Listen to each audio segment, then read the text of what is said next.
I'm like, okay. And then I watched it walk up to this other thing.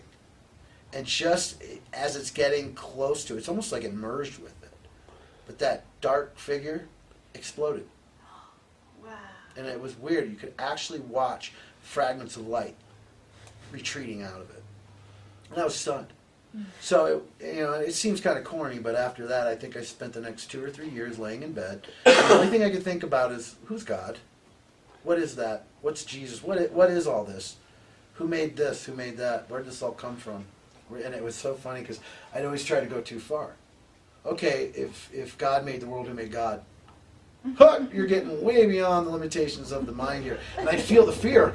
Like, oh God, I don't know, right? And then that person that showed up would stream down, say, just relax, don't think those, don't try to understand this with your mind type stuff. Wow. And so I laid in bed for about 2 years, and every night I would say to whatever that was, whatever that presence is, whatever that divine presence is, this is your life, I don't want it. I don't want to do anything with it. You do something with this. And I think I was sincere. Matter of fact, for me, I know I was. To say that to anybody else, all I can say is I think I was sincere. Sincere enough that now, with my daughter, when she was having that experience, I walked in that room, and in a sense, I got to be that guy. Wow. Because when I walked in there, I understand what repels them. Love. Yeah. When you can stand in that, and when it's telling you to retreat to your mind and be afraid, which means go to the present, go to the past, or project yourself into the future, I'm like, no, I'm not going to. I'm going to stand right here. Right? And yes, you're going to make me feel sick to my stomach, but I'm not going anywhere. I'm going to stand here, and I'm going to feel this. And so you would feel this tug, but it would be, I'd always return to that state of well-being. And it would get smaller and smaller and smaller, and you'd have this little battle with it. And then it was gone. And she'd stopped. She didn't sleep in the bed again. And her youthful vigor returned. Wow. And I watch people. I've seen this happen to so many. It's happened now it's happening at an accelerated rate. How many children do you see walking around with the most morose look on their face? I mean, I'm not trying to put anybody down here. Come on, let's be realistic. You notice it, don't you? The lost look, the disconnected from reality, the totally buried in a electronic world pre-programmed for them. They're not even creating anything. They're living in someone else's creation. They're not even living in this creation. They're living inside of these. And the parents are getting more and more distant from. They're having no idea what to do with these kids. Mm-hmm. The kids cannot be controlled, and actually they're much smarter than we are. Mm-hmm. So they can actually really work us over. And you put any adult I've ever known, when there's a group of kids walking down the street, they're nervous. Mm-hmm. It doesn't matter if they're happy kids. They're nervous because there's a lot of power there. Right? And so when you can get that moroseness in the youth, like it is, wow. I mean, I see it. The anxiety is huge. Anxiety. And you figure when we were kids, it was Coke or Pepsi. Maybe Rondo or Country Time Lemonade. Maybe a little bit of Tab. That was it. Now you've got 50,000 things to choose from. That alone causes a kid stress. Is it the energy drink? Is it the soda? Is it the juice? Is it the water? Is it that, whatever the hell that stuff is? And so on and so forth. There's so much to do. Now with the advent of the internet, there's a million things on there to do. None of them have anything to do with you being alive. And this is the world they're being fed. It's almost like they're becoming cyber people, cyber beings. The heart is being wrenched for its energy so the mind can experience this fantasy. Right? Well, the more we do this, the more we allow that life force into the mind, the more what's in the mind is going to be our reality. And the mind cannot dream anything other, for some reason, cannot dream up anything other than hellish realities. Yeah, why is it always so negative? That's Don Juan, I remember reading and talking to Carlos actually about this. But there's a part in the book where Don Juan, Carlos is talking about, how afraid he is of this big change. Don Juan accused him of having a violent mind. And, Carlos got defensive, as he always did. Because he was kind of dumb that way. He was always like, what do you mean I worked real hard? He admitted to it. He was the slowest, dumbest person he ever met. Because he really, I think he said he didn't really start understanding anything until he was 60. Which gave him a short time to live with it. But he said he really didn't realize much until he was 60. But, you do notice that when people live from their mind, when they decide what their life is about and they use their mind, it's usually very hellish. It's uninformed. Your mind doesn't know. Nobody's mind knows anything. Not enough to make any real decisions based in life. I mean, it can decide if it wants Coke or Pepsi, but it can't really decide anything for real. Right? It doesn't decide when you die. It doesn't decide when you wake up. It doesn't really even decide when you go to sleep. It just kind of happens. If you're exhausted, you have to. So the more we try to move this life around with the mind, that's where all the moroseness is coming from. Because the mind has no concept of life. There's no way for it to conceive of that. It can conceive of ideas about it, but it cannot make it. Right? You can't have an idea of life force and suddenly it's there. I can have an idea of a chair and I can slave to build the thing. So it really has no bearing on anything anyway. So as long as you can be put into that and your life force streamed to that, you start vibrating at a frequency that makes you food. The moroseness, the violence, the hellishness leads to a state that is known as fear.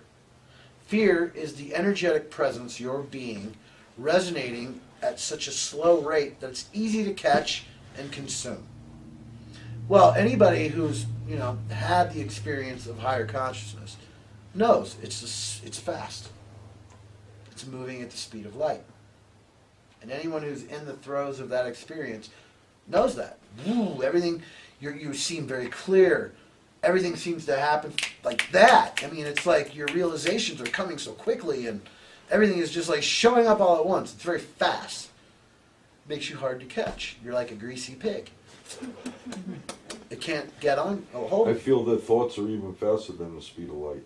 What's that? I feel that your thoughts are even faster than the speed See, of light. I think your energetic presence is faster than the speed of light. Yeah. I think your thoughts are probably, they're moving at like one, not nearly as fast. Well, it's just firing. I mean, you move your hands, your feet, your thoughts. I mean, everything is moving so quick you don't even realize it. That's the body. Yeah, but I'm That's just saying, not the no, thought. but your thoughts. Your thoughts are faster than the speed. It's just like you said earlier. It was thought and consciousness that created this chair, created that, the wall. It's so powerful. Right. But the being exists. That is the creator, in my opinion. Right. So, the thought, though, exists in time. So, yeah, it's fast. It's fast in time. The being is not subject to time. So, therefore, it moves much quicker, much faster. So, it makes it elusive to anything that is going to try to consume it. Love is not afraid of velocity. Love is not afraid of moving very quickly. Right? It's not. So off it goes. And these things that want to consume you are awfully slow. They can't keep up. Well, they did. What was the guy's name? I forget the book.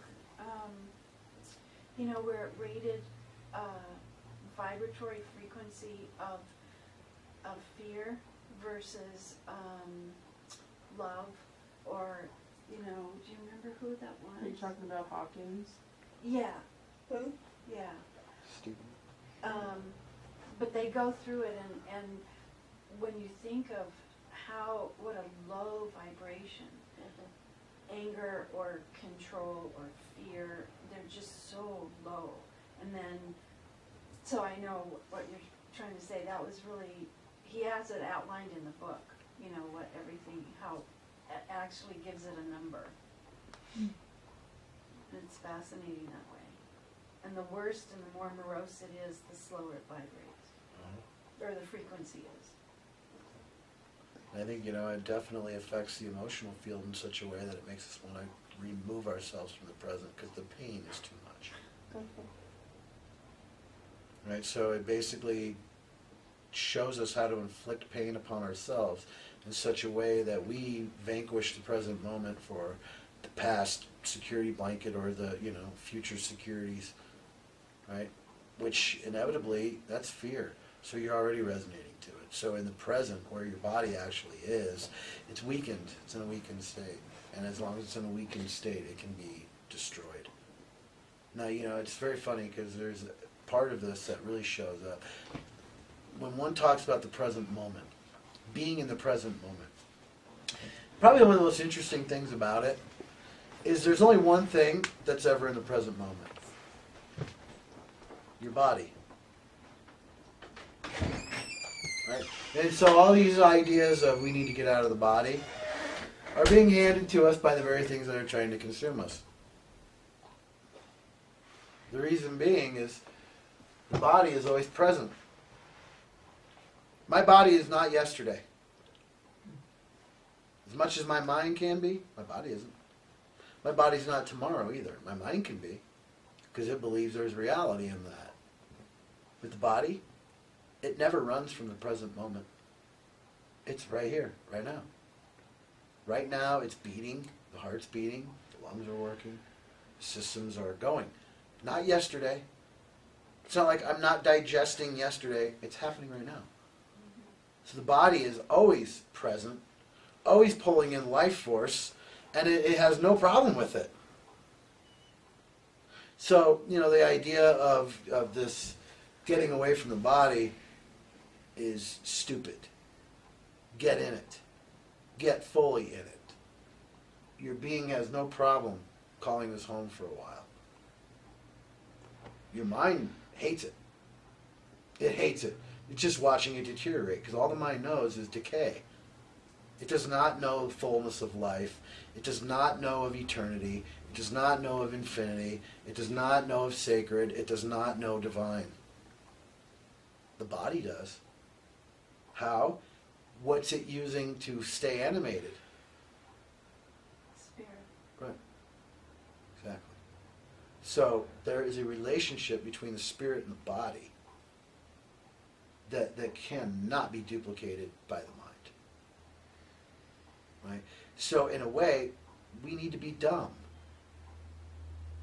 Understand and go to the place where you don't know anything. That is wisdom. Right? And the wisdom is not in your mind. It's in your body. And when you find it there, it's very intense because it starts harnessing life force. Right? And what your being ends up with is the sense of well-being. I was talking to these people in Ventura. They're like, let me ask you a question. What did they say? They said, what do you think heaven is? Because they were of a Christian order. So that everything had to be defined to them in Christian terms. If I said anything outside of the terms Christians use, it was like, no, that's not right. Jesus this, God that, the Holy Ghost that. So they asked me, so based on your idea, what is heaven? I said, heaven is the state of well-being. They're like, oh, all right, then what is God? That which makes well-being possible. That's all that you can say to that.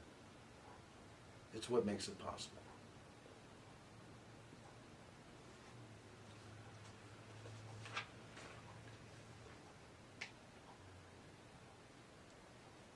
It's just letting it come forward.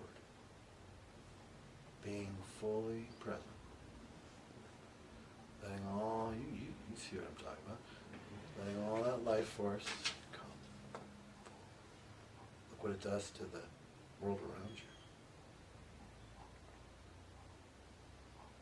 It starts sizzling.